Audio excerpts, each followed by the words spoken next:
శ్రీ మహావిష్ణువు చేతిలో ఉండే సుదర్శన చక్రం ఎలా వచ్చిందో మీకు తెలుసా?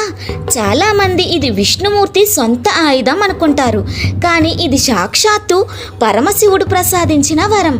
ఒకప్పుడు రాక్షసులను అంతం చేయడానికి విష్ణుమూర్తి శివుడిని ప్రార్థిస్తూ 1000 కమలాలతో పూజ మొదలుపెట్టాడు.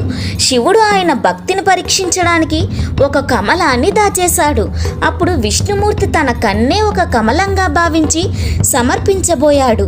ఆ భక్తికి మెచ్చిన శివుడు ప్రత్యక్షమై లోక కళ్యాణం కోసం అత్యంత శక్తివంతమైన సుదర్శన చక్రాన్ని విష్ణువుకు బహుకరించాడు. ఈ చక్రం సూర్యుడు కోటి కిరణాల కాంతితో సమానమైన శక్తిని కలిగి ఉంటుంది. దుష్ట శిక్షణ కోసం, ధర్మ రక్షణ కోసం విష్ణుమూర్తి ఈ చక్రాన్ని వదులుతారు. ఇది శత్రువును సంహరించాక తిరిగి తన యజమాని దగ్గరికే చేరుకుంటుంది. ఈ అద్భుతమైన కథ మీకు నచ్చితే ఓం నమో నారాయణ అని కామెంట్ చేయండి. మరిన్ని భక్తి విశేషాల కోసం డిఎస్టీ డివోషనల్ ఫ్యాక్ట్స్ని సబ్స్క్రైబ్ చేసుకోండి.